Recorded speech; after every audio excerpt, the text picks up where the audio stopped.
Hello and welcome to Orbiting Brick. In today's video is another recreation of a proposed spacecraft. And now, it's a Soviet spacecraft, and so obviously the name is in Russian. And my Russian pronunciation, even though I've consulted with the native Russian speakers, my pronunciation is always terrible. But this is the Energia 2, or Uragan. Probably pronounced that poorly. I apologize in advance. But yes, Energia 2, a successor to Energia Buran, and this was meant to be a mostly a fully reusable in some concepts space plane with a extremely large payload capacity. And so you see we have the Energia core with a payload section attached at the top, and also two very noticeable spatial style wings. And the forwards and boosters are capped, however they're now offset behind the wings. Now you'd think that this would require some stretched tankage due to the fuel removed by the addition of the payload section. However, actually, this thing's able to make it to orbit without any additional tankage. And so, yeah, it was the successor to Energia, what was proposed to be. And some concepts had the boosters have deployable wings as well, so they could glide back to a landing site. However, that would take way too long for me to make, and I've tried that before and it never worked. So instead, the boosters would land by parachute, which yeah, they do have parachutes in this. However, I messed up my separation, and the orbiter is unharmed. The boosters, not so much. But we can ignore that. Now our four main engines are continuing to burn. And now there's a bunch of different ideas on how the craft will have looked. I mean, just took the Energia tanks from Tantares, and just based my craft off to those. Now, we can alright get to deploying our payload, a Almaz space station. Since, well, I couldn't think of anything else, and it was the one within the payload capacity. And so there we go, it's separated.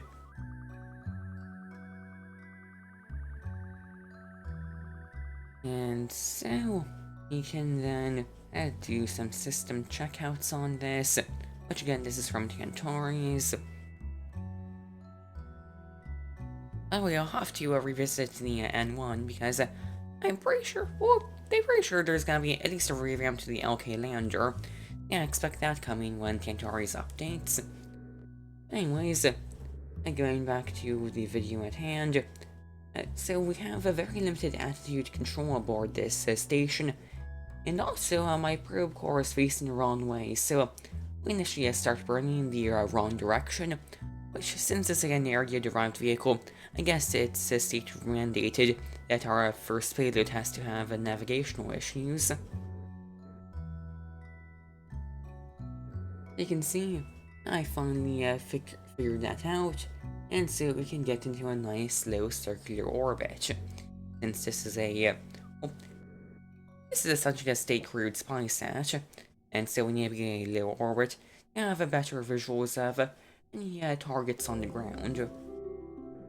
Using the RCS, we can adjust our orbit even further, and even slightly orient into the atmosphere accidentally, but we can fix that. And then we can deploy our solar panels.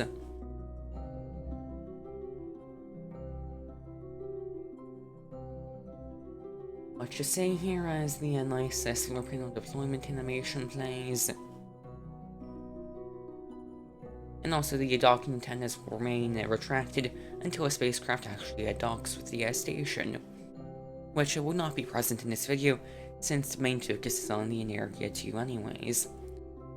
So with the Almaz successfully deployed and operational, we can go back to Energia 2. And so now, we plot our deorbit burn, and hopefully allow us to land back at the runway.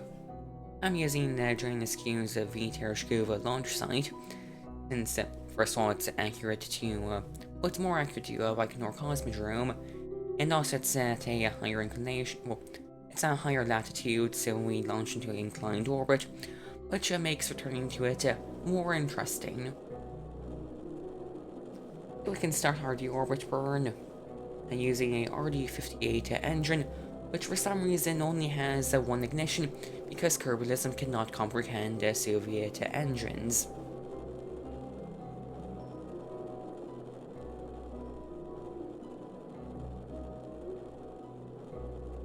So yeah, pretty nominal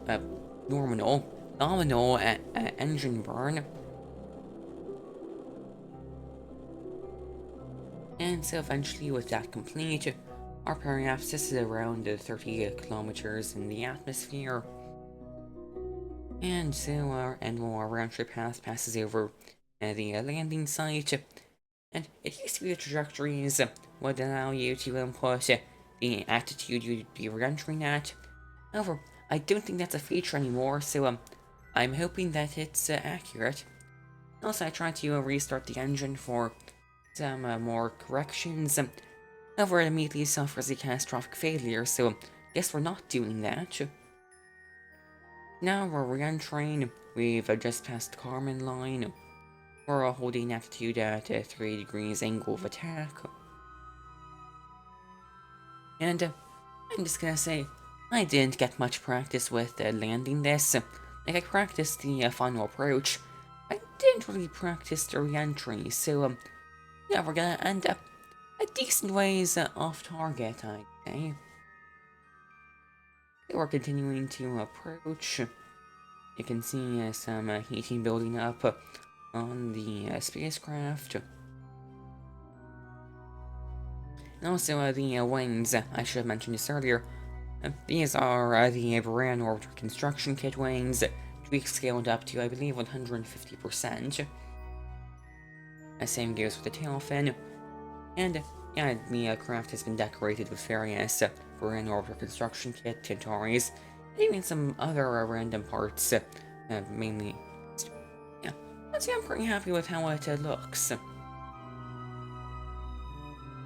Now you can see the heating is getting pretty intense, especially considering our heat shield is made of flags, since there's no conformal heat shields. And we're already approaching the coastline of our launch site. We're still around 50 kilometers up, and we sail right past the landing site. But now we're just gonna be trying to find a random location in the desert to land.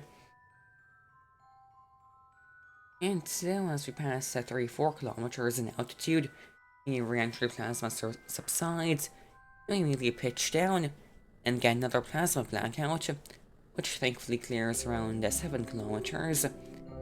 And now we're gliding towards a small valley I found, which hopefully should be a nice landing spot.